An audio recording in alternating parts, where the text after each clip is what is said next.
Mike Tyson's dressing room. There it is. There's one of his sidekicks. They call him Crocodile. He does a lot of yapping. And here comes Jay Bright. The crowd reacting already. They see it on the big screens here. Jay Bright is so linked to the Customado days. I'm sure you'll be seeing Tommy Brooks, who came on board prior to the Botha fight. Well, in the past, a Tyson entrance, an event unto itself. How many fights did he win by virtue of his ring walk? He would strike fear in his opponents even before the first bell. But not really the case anymore. The former undisputed heavyweight champ Mike Tyson has fought only 3 times in the last 4 years. Most recently in January, right here, when he knocked out Botha in the 5th. Tyson looking rusty, was behind on the scorecards before the dramatic resounding knockout. John Travolta and many of the celebrities on their feet getting ready as he gets closer. Wayne Newton, a fixture here in Las Vegas. Charlie Sheen on hand. Some celebrity faces in the crowd. He always brings them out. Tommy Hearns, the hitman, on hand.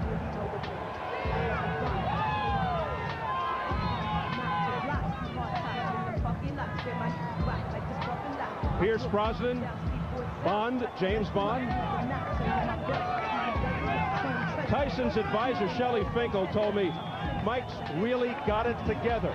Well, he definitely has a calmer attitude. He's friendlier. The crowd again reacting as he gets closer to the ring. He's been granting interviews, signing autographs, smiling, doing open workouts. Either he's had an epiphany or somebody has really gotten to him.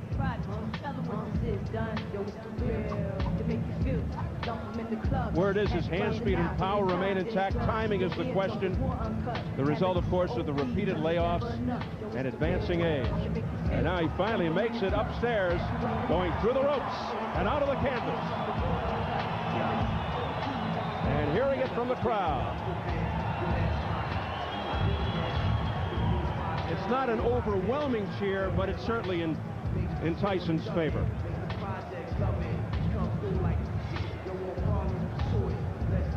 And we are set for the tail of the tape. At 34, Norris, 15 months older than Tyson, both under 6 feet, almost eye to eye. That's rare for both.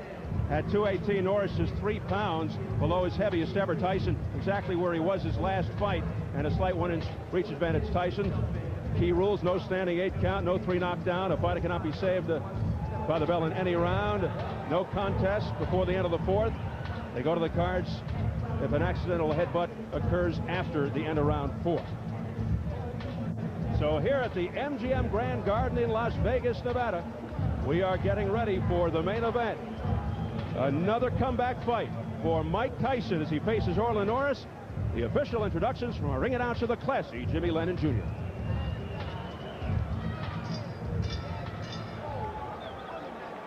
Ladies and gentlemen, a very good evening to you and welcome to the City of Entertainment, the MGM Grand in Las Vegas, Nevada. It's time for the featured bout of the evening, a heavyweight special attraction scheduled for 10 rounds of boxing and brought to you by America Presents, matchmaker Thomas Brown, in association with Showtime Championship Boxing and the MGM Grand. This featured bout coming your way is sanctioned by the Nevada State Athletic Commission. The chairman is Dr. Elias Ghanem. Commissioners are Glenn Carano, Lorenzo Fertitta, Dr. Luther Mack, and Dr. James Nave. The executive director is Mark Ratner. Physicians at ringside, Dr. Flip Omansky, Dr. William Berliner, Dr. Margaret Goodman. Timekeepers at the bell, also keeping count of the knockdowns, we have James Cavan and Mike Lachella. Introducing to you our 3 judges scoring this bout from ringside, all 3 from Las Vegas: Art Lurie, Dave Moretti, and Dalby Shirley. Introducing the 3rd man of the ring, a referee in charge. He'll be giving instructions after the introductions, Richard Steele. All right, fans, here we go. The time has come for our main event of the evening. And now, ladies and gentlemen in attendance and boxing fans joining us around the world, live from the MGM Grand in Las Vegas, Nevada, it's showtime! Introducing to you first on my right, fighting out of the blue corner, wearing gray trunks with black trim, fighting out of San Diego, California by way of Lubbock, Texas. He weighed in at a ready 218 pounds. His record stands at 50 wins, 5 losses, 1 no decision, with 27 wins coming by way of knockout. Please welcome the former WBA Cruiserweight Champion of the World, introducing Orlin Night Train Norris.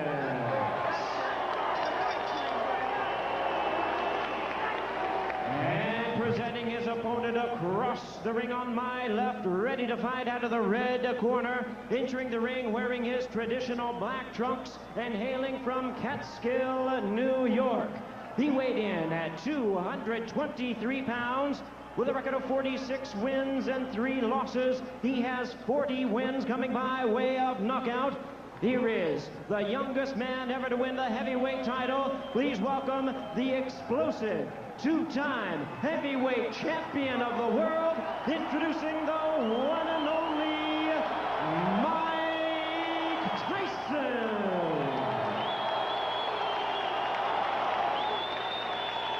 Once again, a referee in charge, Richard Steele. Okay, you guys, I spoke to you both in the dressing room. I'm cautioning again, obey my commands at all times. Keep all of your punches in front of the man. Watch the low blow. Shake hands and good luck.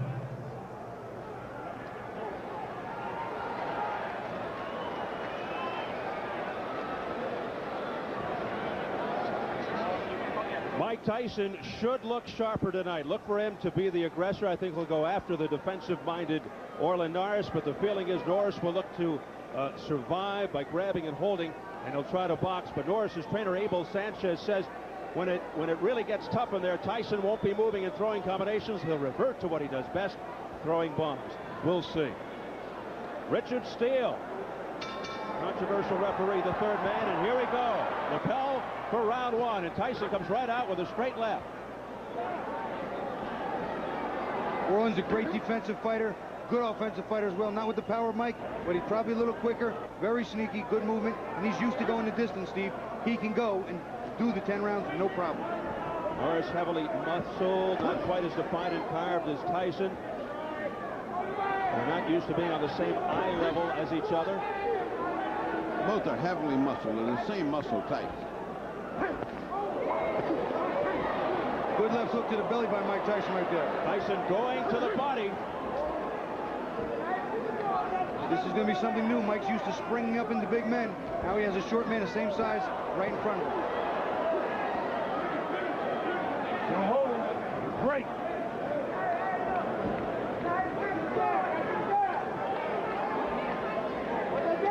Notice right there, Orlin Norris also grabbed Mike's left arm on the inside and walked him counterclockwise away from that left hook. At least Mike is trying to jab more than he did in the other fights. They've trained him to start to come in with a jab. Well, he's coming in with a jab. And Norris boxing, throwing the jab, and Keep the punches in front. Tyson holds. Norris very cool. He's not at all upset. He's just boxing like he always does. Not at all intimidated by the moment. Not at all. Heavy right hands, a series of rights to the head and body by Mike Tyson, getting a roar from the crowd. Here's that jab of Norris again. Orlin still hasn't stopped and picked his spot. He's looking for the spot to get that pound of flesh.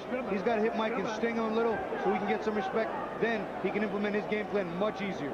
Norris's best weapon, the double left hook. There's a straight left hand there by Mike Tyson, and then he follows it up with a combination and a right uppercut. Orlin's very hard to hit clean. Keeps his hands high and tight, rolls, uses his shoulders to roll with the punches and block them. If Mike is not in condition to go good 10 rounds at good pace, could be interesting after we get past 5 and 6. Orlin's one of these kind of guys that's fought everybody. He's not intimidated at all. I mean, he's doing this just like if he was fighting anybody else for the championship. I don't know what I see in Tyson yet. He's coming in with a jab. It looks like he's not bending from the waist enough. He's certainly not moving his head enough. He's still standing straight up. See, he's not bending over like he used to and coil and spring. Get out of there. Break somebody. Step back to me. Norris, a consummate defensive fighter, good boxer, counterpuncher. Oh, man. Don't tell me we're starting that. Getting cautioned by Richard Steele as we head for the bell. That was a punch while they were talking. Oh, and he hits him after the bell, and Norris goes down, and here we go again. Tyson hit Norris after the bell. And let's see what Steele says. He hit after the bell. That's 2 points. Oh. 2 points. Deducts 2 points. Oh, really? He could have lost the whole fight. 2 points. Put that on American Express. What And difference just does like that make? that, the crowd is turned on Tyson. You gotta listen up. That costs you 2 points. Listen. Need that jab. Get look at that. Get your rhythm. Show him that jab. Oh, you cannot stay in front of him. When you throw a punch, you gotta walk him. You gotta move him. Okay? Come on, man. It's costing 2 points. All right. Okay? Now, Let's listen. when you throw a punch. Oh, it's right. And once again, Richard Steele in the center of a hurricane. Mike Marley in the background. Norris's advisor is screaming at the top of his lungs. It's a disqualification because he hit him after the bell, and I clean it up for you. I'd like to see that again because it almost looked to me like if it was at the same time as him saying break and the punch going. Time. Well, Now this is politics now. the bell is rung for round 2, but nothing's happening. Norris in the corner shaking up. They're Abel checking Sanchez right saves his knee.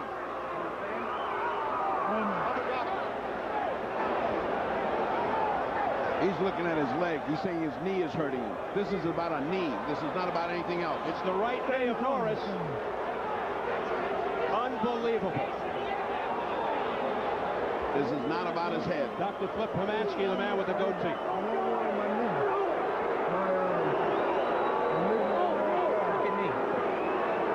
So you're right there in your knee and you can't continue?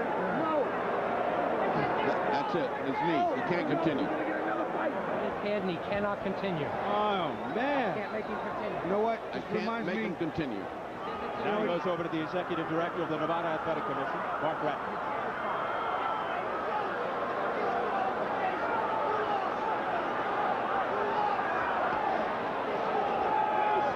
Can you believe this after 1 round? I can believe anything in Tyson land. It doesn't seem like we're ever going to have a normal fight. There's Elias Ghanem Boy, somebody's mad as heck.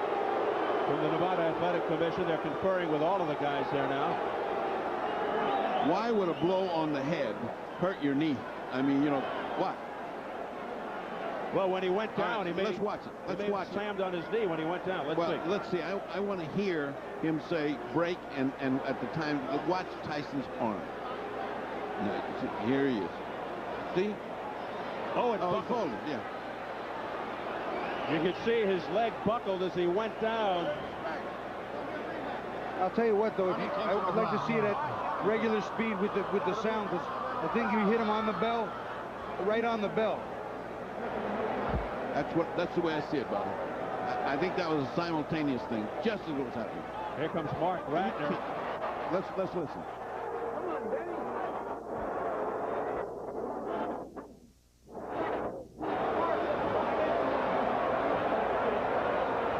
Now there's a lot of scurrying in the ring. Uh-oh. They better put protection Here up. comes security. Boy, we've seen this scene before with a Tyson fight. Let's not see it again. They're forming a circle around Tyson. And you can hear the crowd chanting, "It's displeasure now." And things are getting ugly again. There's Shelley Finkel, Tyson's advisor. Look at the amount of security in the ring.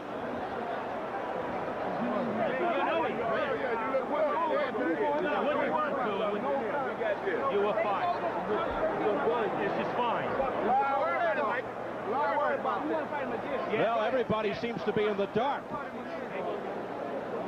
Well, I've never seen anything stop because of a knee injury. Have you? I haven't. Nope. And I've been in it for 40 years. Well, we're dispatching the fight doctor into the ring. Maybe he can lend some insight into what's going on when he talks to people. And meanwhile, they're taping up the injured right knee of Orlin Norris, which buckled when he went down. At the end of round 1, he was hit Bring him right to It seemed after the bell by Mike Tyson. Dr. Mathis said we'll take care of that. Mike Marley, Norris's advisor, screaming that it should be a disqualification and Norris should be the winner. You know, Steve, I got the impression that Mike was trying to jam the left uppercut up as the bell was going off. I don't know that it was just that it was a clean left hook after the bell conscious thought. I really don't. I mean, I'd like to see it again. It just all happened too fast. And when you start a punch, it's hard. But it's like the kid who cried wolf, Bobby. It's like, how many times can we see this happening with Mike Tyson? We will take another look. We'll show it again, but we don't want to leave the ring right now. Saga continues. Never an easy day. We want to stay right with this picture because anything can happen. But we will definitely show you a replay of the end of the first round again. I'm sure you'll see it several times again before this thing is over. So once again, Mike Tyson and controversy come together. Wish I could hear what Shelley Finkel was just saying. No, he wasn't supposed to. Well, let's find out what's going on. We'll get Jimmy Lennon Jr. up there in the ring to make an announcement. Take it, Jimmy. Ladies and gentlemen, your attention, please. This bout has been stopped after round number 1 due to an accidental foul which occurred after the bell rang. This bout is officially ruled at this time a no contest.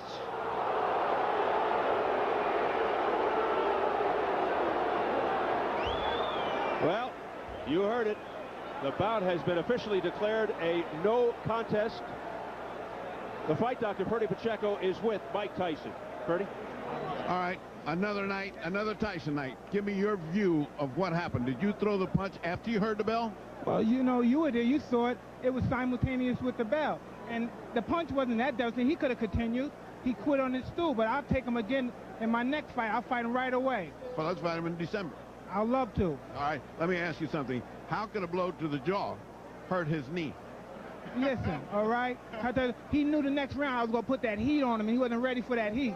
All right, Shelley, can they do something legally to screw this up? Can they talk disqualification? No, they did already. They ruled it a no contest. It shouldn't have been that, but they did. We're ready to go back whenever Mike wants, and Mike said immediately.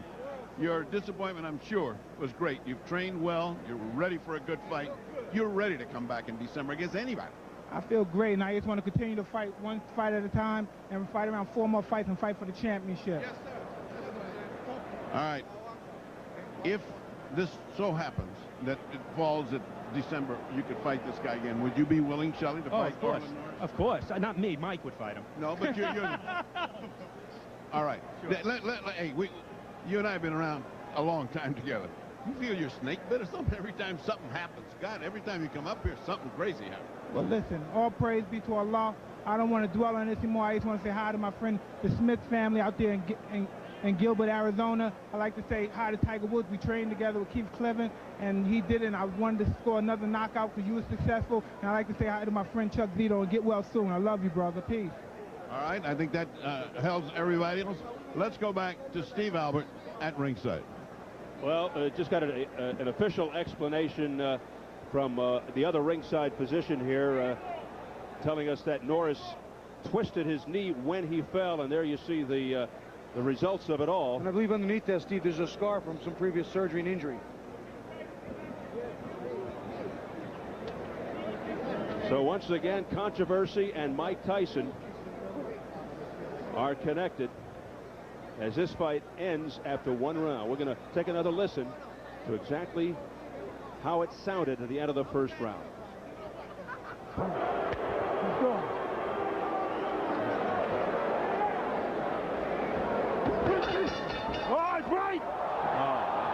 He definitely hit him after the bell. He definitely hit him after the bell. I don't know if he heard it. I don't know what registered. It was definitely after the bell. It wasn't long after the bell, but it was after the bell. We've got to find out if Mike Tyson heard that bell.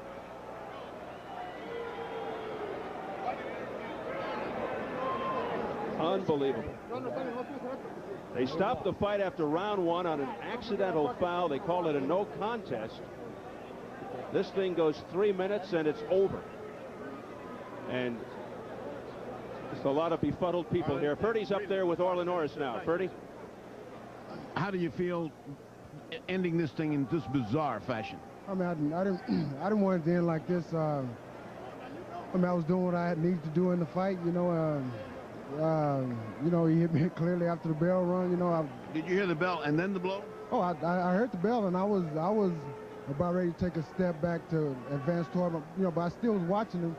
But you know, he threw an uppercut. Rich still stuck his arm in, and then come another uppercut that he caught me with. You know, but he definitely caught you with one. Oh yeah, he hit me pretty square with it. You know, I mean, knocked me down. What do you think happened to your knee? Why did it give away like that? Well, I mean, like I said, I was the bell had rang. I knew that rang. I was in a position where I was on my way back, where I was just going to spin and go back. You know, but he threw the uppercut, you know, boom, boom. You know, and I was just in the wrong position. We've just finished interviewing. He says he wants to have you back as soon as possible. Is December too early for you? Well, you know, I don't know. I have to see, you know, what's wrong with my knee, you know. But you mean we're going to put you on injured reserve like the football team? I don't want it to be like that, because this is not football, you know. You think it can recover? Have you ever had any injury to that knee? Let's start there. Yeah, you know, yeah. This is a knee that's given you problems before. Well, you know, I heard it once before, you know, but it's never given me problems. Have you ever got it operated on? Yes. You had an operation on the knee, and this is the one that went. Yeah. Well, it didn't go because of anything. It went because the way when I went down, the way my leg was contorted. That's what happened to the knee. Otherwise, there was nothing wrong with my knee. You know, my knee was fine. It's been fine for, you know, probably 8 years. You know, but it was just the way that I was stepping away from the action and got caught with a shot. You think you're just part of the Tyson curse? Then no matter what he does, it ends up strange. I don't know. I didn't want it to end like this. You know, I'm not into curses or anything like that. You know, I wanted to have a fight where it would be clean. I lost. You know, if I lost, I lost. You know, I got knocked out. I got knocked out. But not by getting hit, you know, at the end of the bell. Was the fight going the way you thought it was going? Were you satisfied with the first round? Were you? Oh yeah, I felt like I was winning the first round. You know, I felt his power. You know, and you know, I knew what I had to do. You know, from that point on, you know, that was just the beginning of my whole strategy. You know, to boxing. You know, and feel his power. You know, and you know, I had got past that round. You know. All right, so the main thing for you then is to rest and rehabilitate your knees, see what's necessary for it, and then make future plans to see if you come back with Tyson again or if they bypass you and keep on going. Right, that's my plan, to see what happens, you know. All right, Abel, we are going to go back to Steve and Bobby at ringside, but your last thing, are you very disappointed? Extremely disappointed. Word is his hand speed and power remain intact. Timing is the question. The result, of course, of the repeated layoffs and advancing age. And now he finally makes it upstairs, going through the ropes and out of the canvas. And hearing it from the crowd. It's not an overwhelming cheer, but it's certainly in Tyson's favor. Wayne Newton, a fixture here in Las Vegas. Charlie Sheen on hand. Some celebrity faces in the crowd. He always brings them out. Tommy Hearns, the hitman, on hand.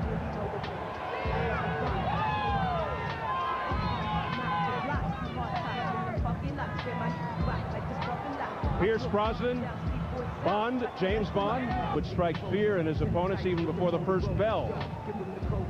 But not really the case anymore. The former undisputed heavyweight champ Mike Tyson has fought only 3 times in the last 4 years. Most recently in January, right here, when he knocked out Botha in the 5th. Tyson, looking rusty, was behind on the scorecards before the dramatic resounding knockout. John Travolta and many of the celebrities on their feet getting ready as he gets closer. Mike Tyson's dressing room, there it is. There's one of his sidekicks. They call him Crocodile. He does a lot of yapping. And here comes Jay Bright. The crowd reacting already. They see it on the big screens here. Jay Bright is so linked to the Customado days. I'm sure you'll be seeing Tommy Brooks, who came on board prior to the Botha fight. Well, in the past, a Tyson entrance, an event unto itself. How many fights did he win by virtue of his ring walking? Tyson's advisor, Shelley Finkel, told me Mike's really got it together. Well, he definitely has a calmer attitude. He's friendlier. The crowd, again, reacting as he gets closer to the ring. He's been granting interviews, signing autographs, smiling, doing open workouts. Either he's had an epiphany or somebody has really gotten to him.